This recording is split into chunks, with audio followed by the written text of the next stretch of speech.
Edmundo, você se surpreendeu com a classificação do São Paulo para a decisão ou não?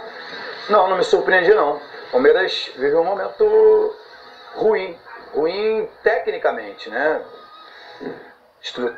Em termos de estrutura, de grana, dessas coisas, o Palmeiras está excelente. Mas tecnicamente, os destaques do ano passado, Bruno Henrique e Dudu, por exemplo, não estão conseguindo jogar o que jogaram. Pelo menos nesse ano não estão conseguindo repetir. Então é um time previsível, com bolas, com ligação direta o tempo todo em cima do Daverson. E assim, até com facilidade para o adversário marcar. Então eu não me surpreendi não, porque o São Paulo veio crescendo. Teve muitas dificuldades, não classificou na Libertadores, teve dificuldade no Campeonato Paulista, mas veio crescendo. E jogando, pelo menos para chegar a essa semifinal, jogou melhor do que o Palmeiras, apesar dos 5-0 que o Palmeiras aplicou no Novo Horizontino. Então foi um duelo muito parecido, não gostei do jogo, acho que os dois times podem um pouco mais tecnicamente, e aí foi para a decisão para os pênaltis. Acho que o São Paulo colocou os jogadores mais experientes, né? E dos jogadores do Palmeiras também, mas botou o Dudu, né? Hoje, eu não, nas minhas redes sociais aqui, as pessoas estão reclamando muito que o Dudu não quis bater. Não sei se não quis, se ele não quis ou se o Filipão não escalou. Eu sei que o futebol é feito de detalhes, a beleza dos detalhes. Não sei se vocês repararam, teve um momento que o Felipe Pires estava pronto para entrar. No lugar de quem? Do Goulart. Do Ricardo Goulart. Enfim, aí o lateral esquerdo Vitor Luiz se machucou, aí ele teve que colocar o Diogo Barbosa, ele parou, né, a substituição que ia fazer. Aí quando o Goulart perdeu, eu falei, meu Deus, são coisas do futebol, coisas do destino, porque se ele não estivesse em campo, claro, ele não iria bater. Claro que o outro que fosse bater no lugar dele poderia perder também, mas eu achei que os jogadores com mais personalidade, tipo Dudu, Felipe Melo, jogadores de mais, sei lá, de mais cancha, pudessem bater. O Zé Rafael está chegando ainda no Palmeiras, né? Enfim, não é nem titular, podia estar inseguro, mas eu acho que foi justo. Minha torcida era que o Palmeiras classificasse, claro, pelo coração, mas eu acho que foi justo. Justo pela trajetória do São Paulo até aqui. Deixa eu lembrar dos pênaltis. Em 99 ficou muito marcado que Vampeta e Dinei perderam pênaltis e o Índio bateu, né? Aquele Palmeiras e Corinthians, que o Palmeiras eliminou o Corinthians da Libertadores. E o Marcelinho não bateu, e o Edilson não bateu. O Dudu, o ano passado, bateu contra o Santos na semifinal, porque o Palmeiras no ano passado passou pelo Santos na semifinal e perdeu para o Corinthians na final, ambos os pênaltis. O Dudu bateu na final contra o Santos, na semifinal contra o Santos, e converteu, e perdeu contra o Corinthians. O Cássio defendeu o pênalti dele. Contra o Barcelona de Guayaquil, o Dudu não bateu, porque ele não estava no campo. Contra o Santos em 2015, ele não bateu, porque ele não estava em campo mais também. Então, o pênalti que a gente vai lembrar, ele teve uma semifinal. O Santos no ano passado, ele bateu e converteu. Mas no ano passado ele perdeu o pênalti contra o Corinthians também na decisão. Um desses citado por você aí, do Edilson Capetinha, que é meu amigo, sou padrinho de casamento dele, ele nunca bateu. Não gostava de bater. Ele não gostava de bater. É uma opção e aceita pelo técnico. Você não vai ouvir dizer aqui que o Edilson perdeu o pênalti numa decisão de pênalti, porque ele nunca bateu em lugar nenhum. Tem gente que acha que é melhor pecar por ação do que por omissão, e tem gente que acha melhor pecar por omissão. Agora o Dudu bateu contra o Horizontino. Não, o PVC, quem tá lá, eu acho assim, eu falo isso o tempo todo, cara, isso que eu falo serve cada dia mais. Os treinamentos são nos treinamentos que você decide quem são os mais capacitados, até porque você quer o melhor para o seu time. Claro. Hoje os treinos são fechados. Então, se eles são fechados, quem vê é a comissão técnica. Então, se a comissão técnica escolheu os 6 primeiros, os que bateram, é porque esses tiveram uma performance melhor.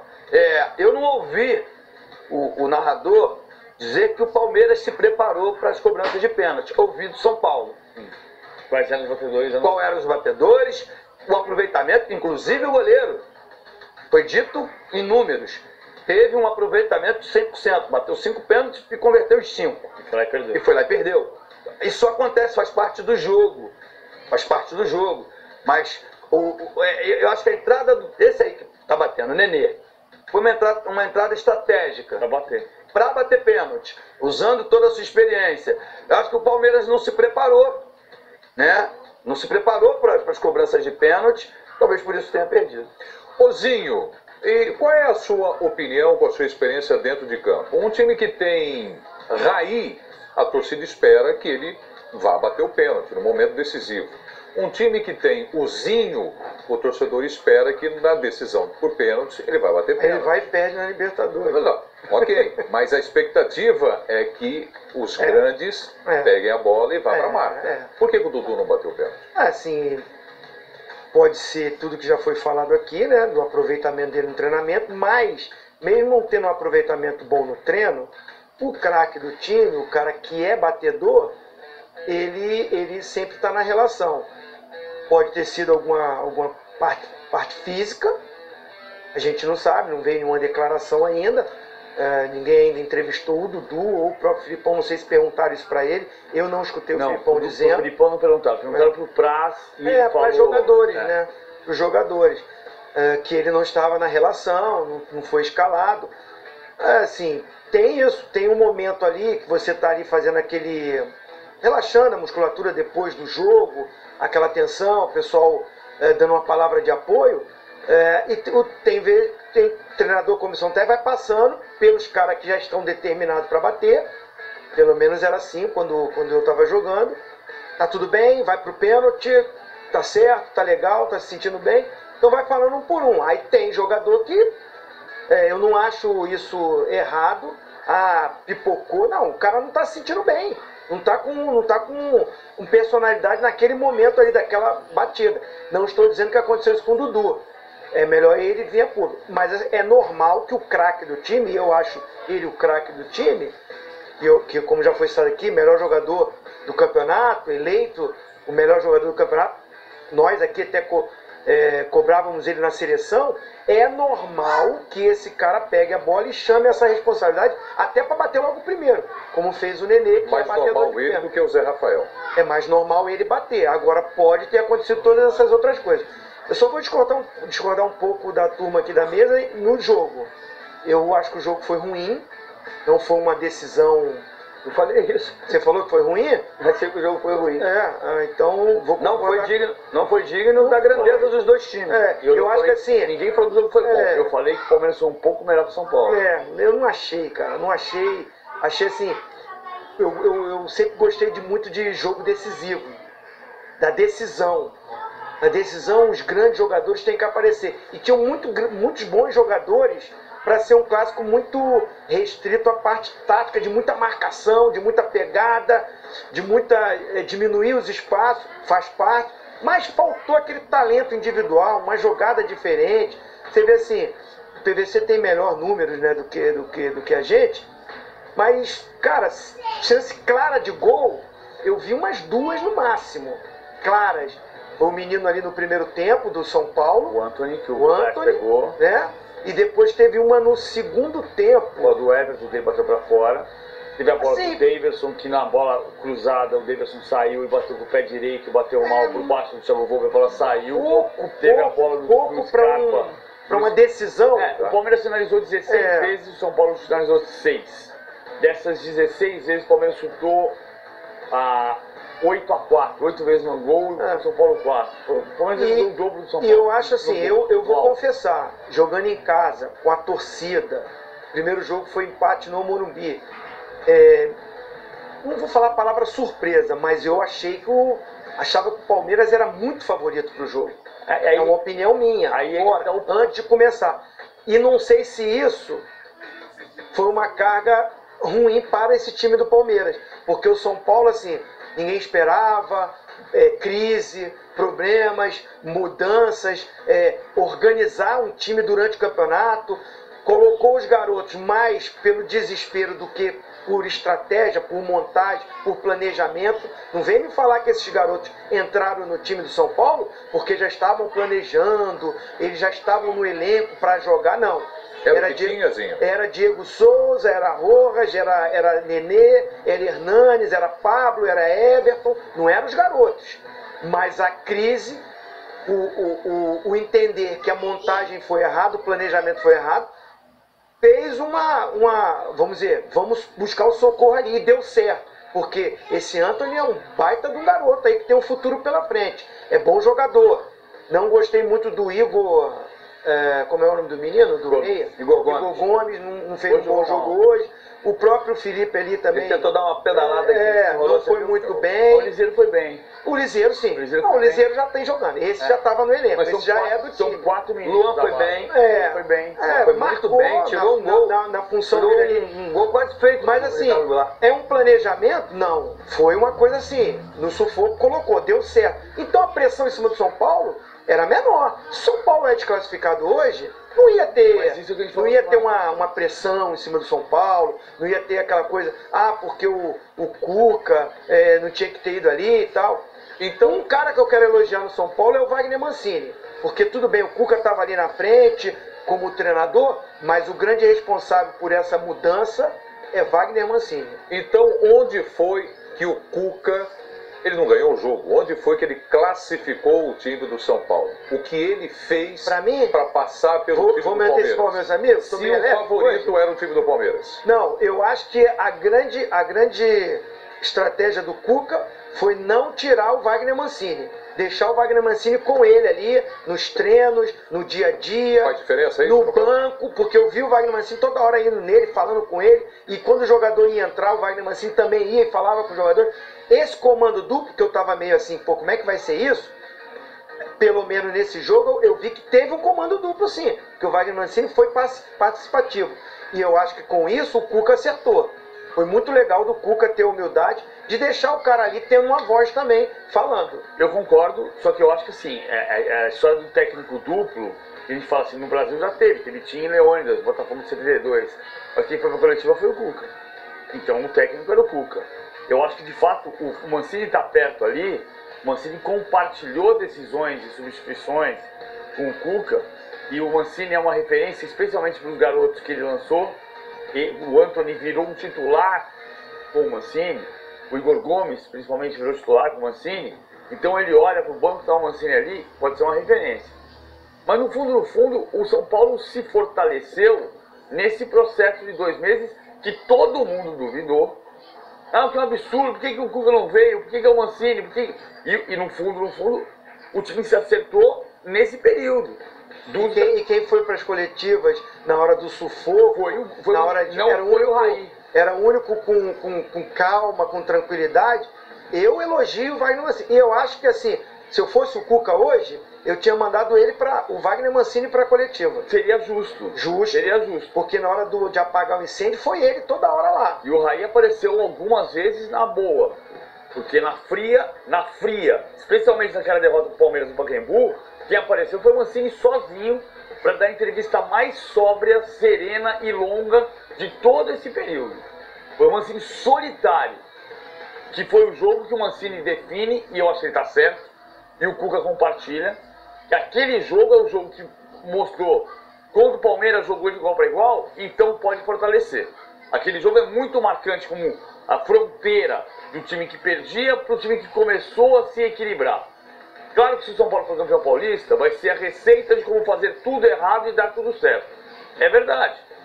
Mas assim, dá certo um pouco porque o São Paulo tem cutia para puxar jogadores, porque tinha na estratégia lá de trás que deu muito errado, de pôr o Jardine, era para ter um time que jogasse os garotos um pouco à frente.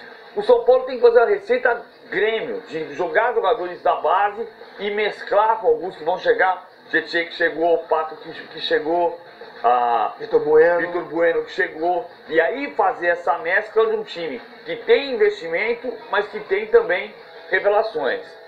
No Brasil não adianta você pensar assim, claro que o Palmeiras investe, não estou dizendo que está errado. Eu gostaria mais de uma mescla que tivesse um terço do elenco vindo da base, aproveitar o investimento que o Palmeiras faz na base também, para misturar e ter alternativas quando dá errado. Agora, o Palmeiras não chega porque tem questões da montagem da equipe, que eu não acho que é porque lança bola demais, porque cruza a bola demais. O Palmeiras é o 9º time que mais cruza no campeonato. O Palmeiras triangula de menos, o Palmeiras tabela de menos, o Palmeiras é criativo de menos. Não é porque faz só bola longa. Não é verdade absoluta isso. Você pega os números e vai ver que não é. Mas é criativo de menos. Não tem capacidade de tocar a bola e fazer. Ricardo Goulart, o Dudu não tá mais comigo, sai na cara do gol. Mas PVC, o Antony consegue. PVC, você não acha que é uma determinação? Sabe por que eu tô falando isso? Você viu o jogo do Scarpa, do Gustavo Scarpa? Vi. Quantas bolas ele cruzou pra área? Ele domina, gira e pum, cruza pra dentro da área. Porque não tem opção. Não, só tô perguntando se é uma determinação ou não. Porque com a camisa do Fluminense, ele era líder de assistência, o Henrique Dourado foi artilheiro do campeonato, ok. Mas não era só. Isso não era o jogo dele. Não era o jogo dele. O jogo dele, não era esse. Desculpa, eu só tô querendo. É claro que hoje aqui, Edmundo, advogado de pobre, né? Que é intrujão, se mete em tudo. O Palmeiras foi desclassificado e a gente vai aqui só apontar os erros. Não é isso. Tem muita coisa boa nesse Palmeiras eliminado pelo São Paulo. Mas estou só perguntando, só questionando, porque você é um especialista nos números e, pô, quem sou eu para duvidar se eles estão certos ou errados. Mas o que eu quero dizer, me parece... Não, você pode duvidar é que nem sempre esses números vão se repetir nesse jogo aí. Não, números, estatística, passada, ótimo, eu só tô tentando, mas para o momento do jogo é outra coisa. Só estou tentando ver se não é uma determinação. Vê se vocês estão me Eu estou te entendendo. entendendo. O treinamento, o estilo de jogo do Filipão O estilo de jogo é esse. Pode ser. Vou te dar Os jogadores aceitam isso? Aqui. Se você Estão aceitando, porque é um time pouco criativo. E gostam E disso. que gosta de fazer a ligação direta e a bola É isso aérea. que eu discuto. Assim, vamos lá. Eu acho que o Palmeiras é um time que não tem criatividade nesse Campeonato Paulista, é verdade. Um time que marca 24 gols em 19 jogos. E se você tirar o jogo do Novo Horizontino, Foram 5. foram 5, ele faz 19 gols em 18 jogos, é péssimo. Então não é um time criativo. Estamos de acordo aqui. Vamos partir da premissa igual. Não é criativo porque lança a bola demais. Em média, no Campeonato Brasileiro, o Palmeiras lançava 43 vezes por jogo. No Campeonato Paulista, lança 37. Então diminuiu. Em média, o Palmeiras cruza 21 bolas por jogo. O Santos cruza 26. É o time que mais... O Palmeiras é o 9º colocado em cruzamento no Campeonato Paulista. É o 9º.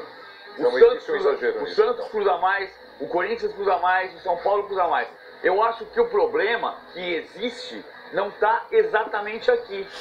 Porque hoje, por exemplo, o Palmeiras cruzou 26 vezes. O Footstats determinava que 30 é o número do exagero, é o limite do exagero. 26 foi hoje. O Palmeiras cruzou 26 vezes, 5 vezes mais do que a média dele. Só que os 26 é o número da média do Santos. Você me dá uma... que mais cruza. Você me dá uma... Claro. Mas assim, eu sou do tempo mais antigo, né? Tinha Jorginho, só pra E metia a bola lembrar. na cabeça do cara. Tinha o Zanata, que ia à linha de fundo e fazia aquele arco que o atacante chegava de frente. Esse é o cruzamento criativo da triangulação que faz o lateral ou o ponta antigo chegar à linha de fundo e efetuar o cruzamento que vem de encontro ao atacante. O gol do Fred ontem, cruzamento do Exatamente, Zinho. Agora, o que eu tô vendo, o que eu vi hoje, tô falando de hoje, Edmundo, só porque foi eliminado, começa a ver mais os defeitos. Não. Eu vi hoje, qualquer momento, em qualquer lugar, intermediária, tá ajeitando a bola para cruzar. Por quê? Porque tem a referência, o Davidson, e mesmo que ele não ganhe diretamente, ela vai pererecar dentro da área para a chegada do Goulart, do Dudu e do Bruno Henrique. A melhor bola do Scarpa no jogo não foi o cruzamento. O número não me confirma isso. A melhor bola do Scarpa do jogo foi uma bola que o Davidson ofereceu para ele, que ele cortou e bateu, o Thiago Volpe meteu para escanteio, o Gotland numa tiro de meta porque a bola bateu na trave. Bateu na trave, mas o Volpe tirou para escanteio. Foi a melhor jogada do Scarpa no jogo. E o Scarpa finalizou 2 vezes. Então, o que eu estou dizendo é, tem um problema grave, claro que tem. Que o time não é criativo, é óbvio. O time não faz gol, então tem um problema. Dos 24 gols, que é um número paupérrimo, 9 são de bola parada. Então tem um problema, claro que tem. Eu só acho que a gente tem resumido o problema a excesso de lançamentos e de cruzamentos. E não é só isso. Tem mais... Falta triangulação, falta tabela, falta infiltração, falta parceria para entrar em direção à grande área. Isso à parte. O São Paulo ganhou porque o São Paulo melhorou como equipe. O São Paulo tem essa... A bola que o Everton dá pro Antony no primeiro tempo, que o Antony sai frente a frente com o Price tira, aquilo é parceria, aquilo é tabela. Claro que o São Paulo jogou atraindo o Palmeiras, porque o São Paulo tinha menos responsabilidade. Nunca venci no Allianz Parque. Se eu sair daqui com o empate, a torcida está feliz e eu decido nos pênaltis. Mas o time melhorou. Bom, a gente vai falar mais sobre o São Paulo, que conquistou a classificação. Espera agora Santos ou Corinthians para de novo disputar uma decisão de Campeonato Paulista. O Zinho vai falar quais são os problemas do Palmeiras, na visão dele. E chega uma mensagem aqui no Twitter do Gagliotti Mil Grau. E aí cabe aqui a informação de quem tem na mesa ou a nossa produção para ajudar. A gente discutiu aqui porque o Dudu não bateu o pênalti. Não foi isso? Sim.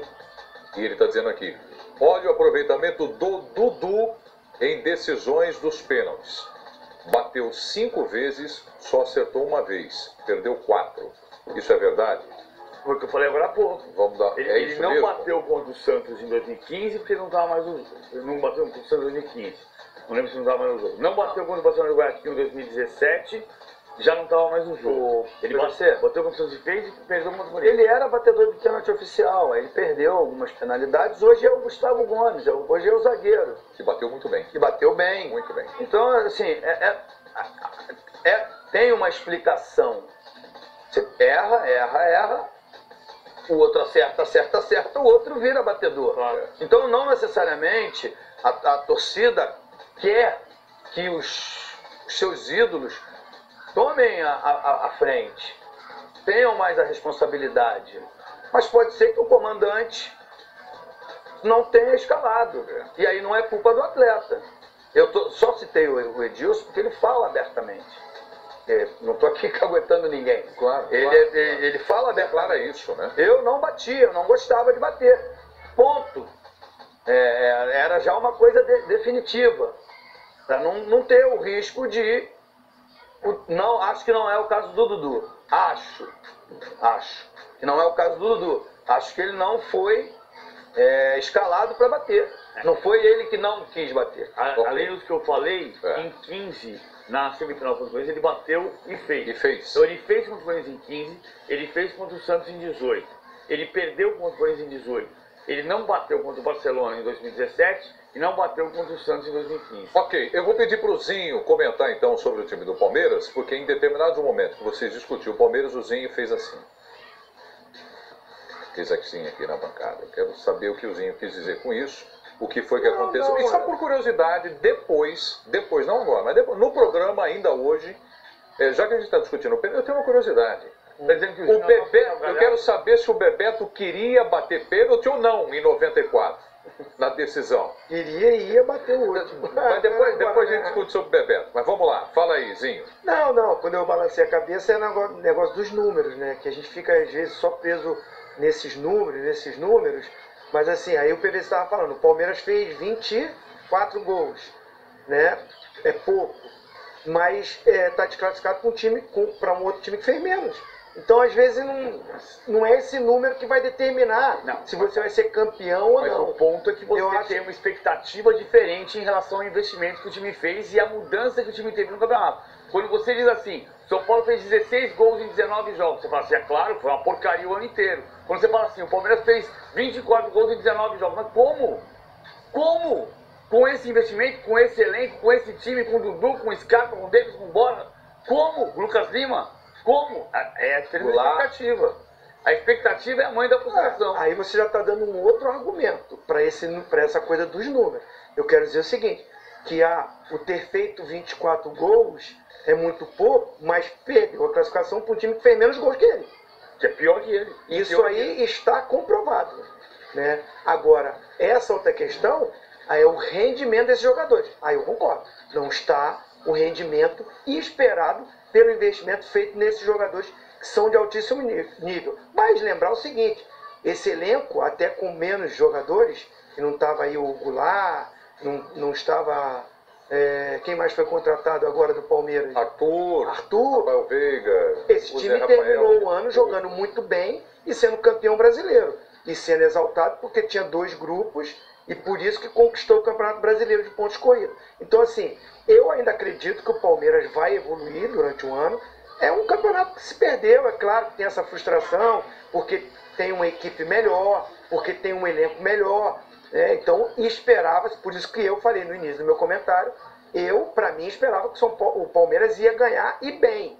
Para mim não é uma surpresa, porque o São Paulo é muito grande, tem uma camisa também maravilhosa, mas por tudo que foi feito, aí cai por terra tudo isso que a gente fala. Tudo que o São Paulo fez foi errado, foi errado. Quem está na final? O São Paulo. É o futebol, infelizmente acontecem essas coisas. Né? Mas eu acho que assim, o Palmeiras, na verdade, não está no momento, é um melhor elenco. A gente até fez uma enquete aqui, Edmundo, no expediente, nesse programa você não estava, causou uma certa polêmica. Algumas pessoas, alguns dirigentes dos clubes que estavam envolvidos me ligaram. Pô, como? Que agora o Cruzeiro, que é o melhor elenco do Brasil... Eu acompanhei isso pela televisão. Eu acompanhei de casa. Eles botaram os 3 goleiros, eu até 4 laterais. Foi feita uma eleição por setor. E aí no setor ganhava aqui, ganhava ali, ganhava e deu no final o Cruzeiro. A galera votou no Cruzeiro. Que eu acho um baita do elenco. Mas eu continuo achando o elenco do Palmeiras, se não é o melhor, tá aí pau a pau com o do Cruzeiro. O momento do Cruzeiro é melhor. Então, a votação, às vezes, é pelo momento. O momento desse time, do Palmeiras, não é aquilo que a gente sabe que esse time vai render. Daqui a pouco sai dessa competição, vai ter mais tempo aí para o Filipão treinar e tudo, e engrena na outra. Então, meu pai dizia que não tem Nossa Senhora do Bom Começo. Eu tenho Nossa Senhora do Bom Fim. Eu sei que você não gosta do que eu estou falando, mas é só uma brincadeira. O que eu quero dizer com isso? Vou balançar a cabeça de novo para ele, tá? Não, por outros motivos, mas o que eu quero dizer é o seguinte, o Palmeiras não é o fim do mundo. Tem a Libertadores, tem a Copa do Brasil, tem o Campeonato Brasileiro. Concordo. A temporada pode ser maravilhosa. Mas como a gente faz programa diário, hoje a gente tem que falar que não está legal. Não está legal principalmente pelo seguinte, expectativa em cima do Goulart. Embora ele seja o artilheiro do time, ele ainda não justificou a contratação de peso que foi. O Bruno Henrique e o Dudu caíram de produção. Caíram muito de produção. Assim, ainda não estão jogando o que a gente sabe que eles jogam. Mas no ano passado, nessa data, o Dudu também era questionado. Terminou o ano sendo o melhor jogador do país. Porque era o Roger o treinador e tinha aquelas divergências ali, enfim, tira do jogo. Sim, o time tinha a China em cima dele, querendo levar. Ele desfocou um pouco. Tá vendo uma coisa aqui que eu tô falando? O São Paulo tabela. Bota o Everton pro Antony. Saiu na cara do gol. É importante a gente falar do São Paulo. São Paulo melhorou muito. Por isso ele tá na final do campeonato. Pega as grandes chances do Palmeiras no jogo de hoje. Por isso que eu tô dizendo aqui. É claro que tem um problema de falta de criatividade. Mas as chances que o Palmeiras criou hoje não foram de cruzamento nem de bola longa. Outra coisa para a gente discutir, já que eu perguntei aqui para vocês onde foi que o São Paulo ganhou a classificação, porque não ganhou o jogo, mas ganhou a classificação, eu gostaria que vocês falassem também se no Palmeiras tem um culpado pela eliminação no Campeonato Paulista. Porém, antes, Felipão foi destaque na abertura do programa e fala agora no microfone Fox Sports. Diga aí, Felipão. A responsabilidade é do técnico. É normal que sejam responsabilizados o técnico, os atletas, mas a responsabilidade de quem coloca em campo os jogadores é o técnico. E se vencerem, vencemos todos nós. Se perderem, quem escolheu e é o representante desses jogadores é o técnico. Então, A responsabilidade é minha. Quer dizer, eu tenho responsabilidade e eu tenho um jogo de 180 minutos. E nós não vencemos os primeiros 90. E aí foi bem organizado, tudo bem organizado. Perdemos. Estou satisfeito com todos os jogadores da minha equipe. Uma ou outra situação que a gente poderia fazer alguma coisa melhor. Mas no restante, gostei muito da equipe. E tivéssemos nós, os primeiros 90, feito o que tínhamos que fazer. Quer dizer, às vezes a gente quer fazer, mas não dá, né? Não é permitido. Eu conversei há pouco com o Felipe Diniz e ele me disse que citou na transmissão da TV que você em um determinado momento, acho que no lance da anulação do gol do Palmeiras no VAR, que você teria ficado indignado e teria até colocado a possibilidade de retirar os atletas de campo. De fato teve isso? Sim, teve sim. Vou sentar ali comigo pra gente conversar, porque se não querem. Hoje o lance, depois que foi mostrado para todo mundo, tinha um pé, se não me engano, do Davidson. Muito bem. E o pênalti deu o que lá? E o pênalti lá? Tinha o quê? E o julgamento do Moisés, a farsa que foi o julgamento, vocês sabem como foi? Vocês já pesquisaram? Quem estava envolvido? Como foi o voto dos 4 jogos? Quer dizer, é uma vergonha. Não adianta a gente ficar reclamando aqui, até porque a gente vai receber lenços do dirigente lá, porque ele disse que vai mandar lenços pra gente. Então, não tem que mandar lenços, não, tem que mandar o que é correto. O pênalti lá, se nós tivéssemos o correto, é o pênalti. E também eu não sei por que precisa mais bandeira hoje. Não precisa mais bandeira. Bandeira para fazer o quê? Bandeira levanta depois de 44 minutos, vão dizer que não foi. Bandeira para quê? Carlos Eugênio Simon, essa parte e essa resposta é todinha com você. O Filipão merece todo o respeito, um grande técnico, foi campeão do mundo, tem uma carreira vitoriosa, um sujeito batalhador, correto, honesto. Mas não dá, Filipão, foi muito infeliz nessa entrevista, precisa sim de árbitro assistente, que é a nomenclatura correta. Agora tem coisa que o olho humano não percebe. Isso é da minha época, bem antes do tempo que você jogava, o olho humano às vezes não pega. O lance do Davidson foi um pé, conforme ele falou, né? Em velocidade normal da jogada, o assistente não percebe, e para isso entrou o VAR, numa questão objetiva. Todos os 2 gols, tanto do Davidson como do Liseiro, foram bem anulados, tá? Isso você fez justiça, e para isso o VAR está aí. Nós estamos vendo também o gol do Liseiro, ele também está impedido e é confirmado o impedimento pelo VAR. O Flávio Rodrigues de Souza, que é o árbitro, espera, faz aquela checagem silenciosa, espera e é comunicado pelo Rodrigo Ferreira, que é o árbitro de vídeo, de que havia o impedimento nos 2 lances. Portanto, você fez justiça. Isso é que vale a pena no VAR. Única coisa, evidentemente, que a justiça é a melhor coisa que tem que ser acelerado um pouco o processo. Não há necessidade de demorar tanto tempo para tomar uma decisão. É evidente que tem que ter treinamento, treinar bastante os árbitros, pegar a jogada com a imagem não é fácil. Eu mesmo estou há 7 anos aqui nos canais Fox Sports e vejo, a Nadine que entrou há pouco também, na sala do VAR, volta lance, vai lance, vê lance, tu pega por uma imagem, tu pega o contato aqui, pega ali. Isso tudo é um processo de aprendizagem, né, que está demorando, mas pelo menos o importante é que você faça justiça. Eu acho que dá para acelerar um pouco mais. Na Copa nós tivemos 80 segundos em média uma decisão da arbitragem, alguns bem menos, principalmente quando é impedimento, que é um lance objetivo, que o árbitro não precisa ir até a beira do campo para olhar se é interpretação ou não, ele ouve só os seus companheiros lá da sala do VAR falarem com ele. Então eu acho que a arbitragem hoje foi uma boa arbitragem, um jogo tenso, um jogo difícil, um jogo no começo até meio enroscado, né? Os jogadores, hoje em dia, infelizmente, a autoridade do árbitro está toda hora sendo questionada, muitas vezes pela incompetência do árbitro, outras vezes pelos jogadores, os técnicos. Aí daqui a pouco mais eu vou falar do absurdo que foi no Maracanã tirarem o vídeo que ficava no meio dos bancos de suplentes para botar para o outro lado, não é? Eu acho que isso aí é uma tremenda derrota para a autoridade do árbitro e a autoridade da justiça desportiva, porque muitas vezes o árbitro expulsa, coloca na súmula, e aí eles pegam 2 dias, 3 dias, 1 mês, e trocam por rancho e alguma coisa do gênero. Então, isso também tem que ser questionado, mas agora essa arbitragem não tem do que questionar. Foi feita justiça, os 2 gols estavam impedidos e, portanto, o São Paulo venceu. Só vou dar uma provocação aqui. Eu estou de acordo com você. Acho que o VAR nesse final de semana, uma polêmica, está no Rio de Janeiro, porque é o lance interpretativo do gol do Willian na saída de bola do Rodolfo. O que eu tenho discutido são os lances interpretativos. Os lances objetivos, como foram hoje no Allianz Parque, não tem discussão. Mas hoje me chamou a atenção uma coisa nos 2 lances, do Lisieiro e do Davidson. A gente tem que tomar cuidado com isso que você falou, porque vai acabar o grito de gol.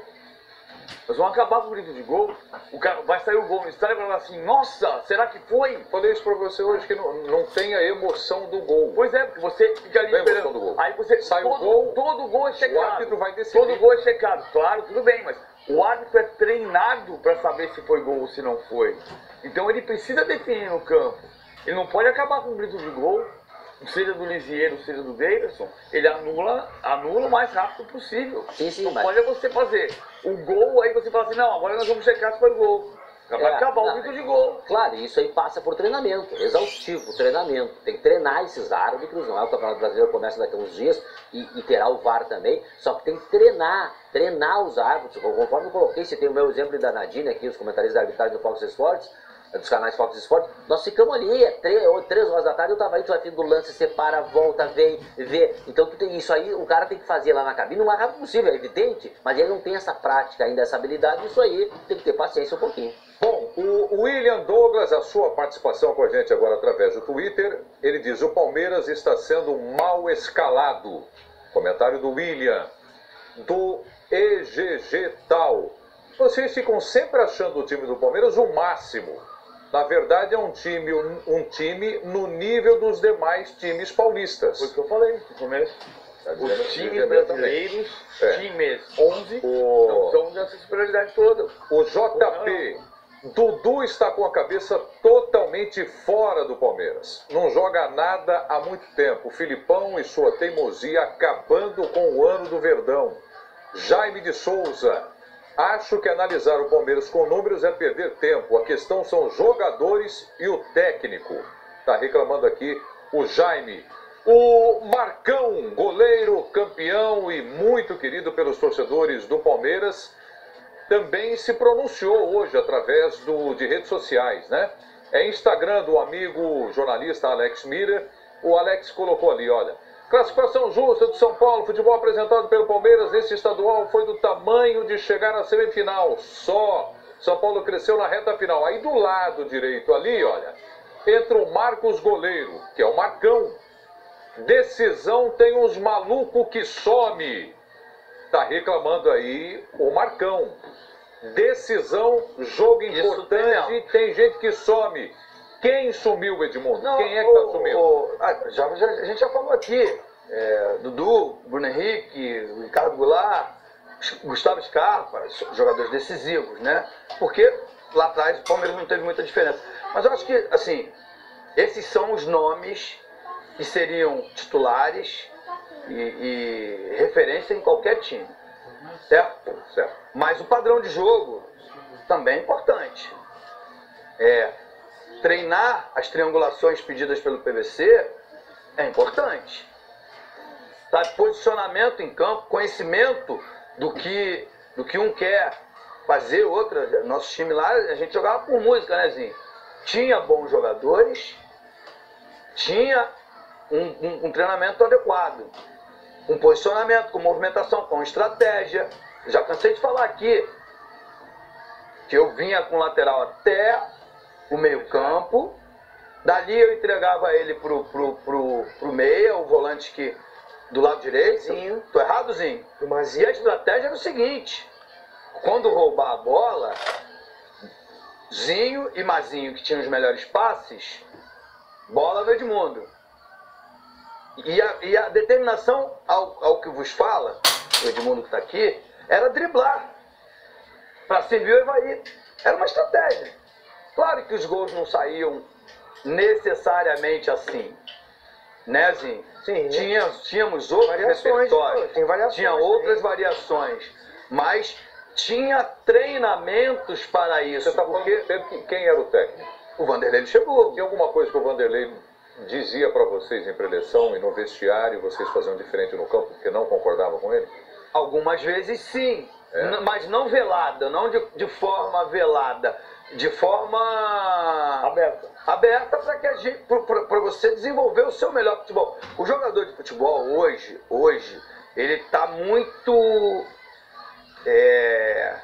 qual é a palavra que me fugiu agora? Preso, mecânico? Não, ele está muito obediente.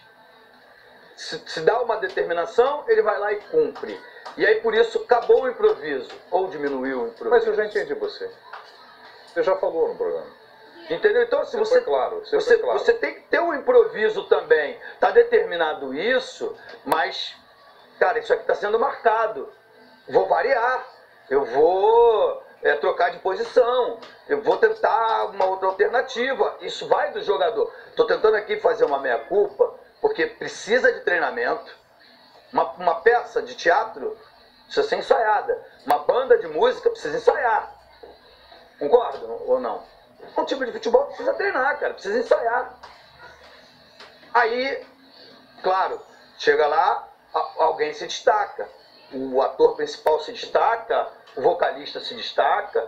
No futebol, alguns vão se destacar. E o que o Marcão quis dizer foi isso. E no jogo decisivo, quem tem que se destacar some. Não especificamente A, B, C ou D. No jogo de hoje, todos esses citados, com exceção do Felipe Melo, que chamou o jogo, fez lançamentos, e a defesa, que se comportou bem. Não foi assim, não foram erros da defesa. A defesa estava ali bem postada. Aí nivela, o que o PVC está dizendo, nivela por baixo. Não estou diminuindo o São Paulo, não. Estou dizendo que o São Paulo, mesmo sem ter contratações de peso, time badalado, faz um jogo de igual para igual e tem a capacidade de vencer nos pênaltis. Perfeitamente. A Ana Lidl diz o seguinte: boa noite, o William está fazendo muita falta nesse time do Palmeiras. Eu concordo com você, Ana. Está perguntando para você, Zinho, se você sabe quando ele volta, o William. Eu tive essa semana lá no CT do Palmeiras, né? Fui muito bem recebido. Um abraço lá para a galera toda, funcionários, direção, jogadores. E, inclusive, o primeiro jogador que eu tive contato foi ele. Foi logo na entrada, ele estava saindo, até brinquei com ele porque ele estava saindo ali a pé mesmo, sem carro. Ele falou: não, eu moro do outro lado da rua, eu vou a pé e volto a pé. E assim, eu achei ele bem, né? E aí ele dizendo que já está nesse processo de transição, já está no campo. Então, acho que rapidamente a gente vai ver aí o William em campo. E eu concordo com o internauta aí, é um jogador fundamental, importante, porque além dele fazer essa parte tática, que o Edmundo estava dizendo, jogadores obedientes taticamente, que eu acho importante ter a tática, mas ele é um jogador que faz a diferença também quando tem a bola, porque ele faz gol, ele pisa na área, ele se movimenta, ele faz algo mais, né? Que o Dudu faz também, que o Scarpa faz também. Eu acho que o momento não está bom, o Palmeiras não está conseguindo todo esse repertório, esses jogadores que tem, traduzindo em bons jogos, né? Mas eu acho que isso vai acontecer porque o ano passado aconteceu. Bom, São Paulo espera agora o clássico que vai acontecer amanhã entre Santos e Corinthians no Pacaembu para a decisão do Campeonato Paulista. Por outro lado, no Rio de Janeiro, o Campeonato Estadual já tem os dois finalistas. Teremos uma